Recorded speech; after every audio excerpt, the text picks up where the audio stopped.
আল্লাহ যেদিন বললেন যে আজ রাতেই তুমি আর আবু বকর হিজরত করো, রাসূল সাল্লাল্লাহু আলাইহি ওয়াসাল্লাম ওই দিন দুপুরবেলা আবু বকর রাদিয়াল্লাহু তাআলা আনহুর ঘরে গেলেন। তিনি কখনো দুপুরবেলা বেরোন না, তিনি কখনো মাস্ক পরে বেরোতেন না। সেদিন তিনি মাস্ক পরে বেরোলেন, খারাজা মুতাকান্নিয়ান, মুখ ঢেকে বেরোলেন। আবু বকর রাদিয়াল্লাহু তাআলা আনহুর ঘরে যেয়ে বলেন, আবু বকর আখরিজ মান ফিল বাইত, ঘরে যারা আছে বের করে দাও, প্রাইভেট আলাপ আছে। আবু বকর রাদিয়াল্লাহু তাআলা আনহু বললেন, ইয়া রাসূলুল্লাহ, আসমা আর আয়েশা একজন তো আপনার পরিবার আর একজন তার বোন, আমরাই তো, বলেন। রাসূল সাল্লাল্লাহু আলাইহি ওয়াসাল্লাম আশ্বস্ত বললেন যে আজ রাতেই আমরা হিজরত করব। আজ রাতেই। মক্কা থেকে মদিনা হচ্ছে উত্তর দিকে, কোন দিকে? আপার নর্থ।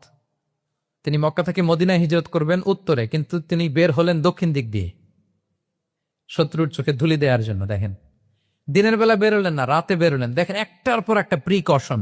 দুপুরে বেরোলেন, চেহারা ঢেকে বেরোলেন, প্রাইভেসি মেনটেন করলেন। ডেস্টিনেশন এদিকে বের হলেন, এই দিক দিয়ে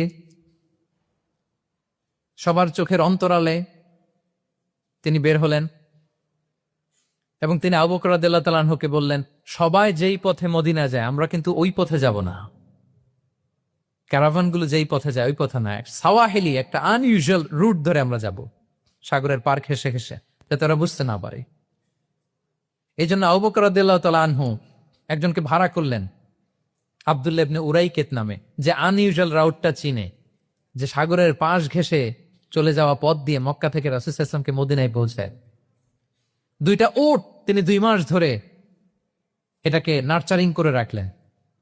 3 দিন আবু বকর রাদিয়াল্লাহু তাআলা আনহু এবং রাসূল সাল্লাল্লাহু আলাইহি ওয়াসাল্লাম গারে সাউরে অবস্থান করলেন 3 দিন, যাতে করে বুঝতে পারেন যে মক্কায় তাদের ব্যাপারে কি বলা হয়। এবং আবু বকর রাদিয়াল্লাহু তাআলা আনহুর ছোট্ট ছেলে আব্দুল্লাহকে অ্যাসাইন করা হলো যে, আব্দুল্লাহ, তুমি তো ছোট মানুষ, তুমি প্রতিদিন মক্কার বাজারে যেয়ে শুনবা যে আমাদের ব্যাপারে কুরাইশরা কি বলে। নিশ্চয়ই তারা তন্ন তন্ন হয়ে আমাদেরকে খুঁজবে, না পেয়ে ওরা কি কি পলিসি নেয় এটা এসে আমাদেরকে জানাবা। সুবহানাল্লাহ।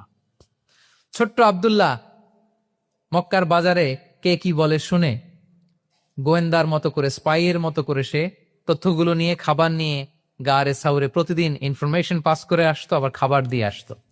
আচ্ছা বলেন তো, এই ছোট্ট আব্দুল্লাহ যেই পথে যায়, মরুভূমির উপরে তার ফুটপ্রিন্ট আছে না, আব্দুল্লাহর ফুটপ্রিন্ট। তো কোরাইশরা তো তন্ন তন্ন হয়ে রাসূল সাল্লাল্লাহু আলাইহি ওয়াসাল্লামকে খুঁজতেছে, ডানে বায়ে সামনে পেছনে সব জায়গায়। তারা যদি আব্দুল্লাহর ছোট্ট পায়ের ছাপ পায় আর সেটাই যদি ফলো করে, তাহলে ডিরেক্টলি তারা কোথায় যেয়ে পৌঁছবে? রাসূল সাল্লাল্লাহু আলাইহি ওয়াসাল্লামের কাছে, গারে সাউরে। আল্লাহ রাসূল সাল্লাল্লাহু আলাইহি ওয়াসাল্লাম কি করলেন? আবু বকর রাদিয়াল্লাহু তাআলা আনহু কি করলেন? আমির ইবনে ফুহায়রা নামে আরেকটা লোককে অ্যাসাইন করলেন, যে 3 দিনের জন্য আব্দুল্লাহ যখন তথ্য নিয়ে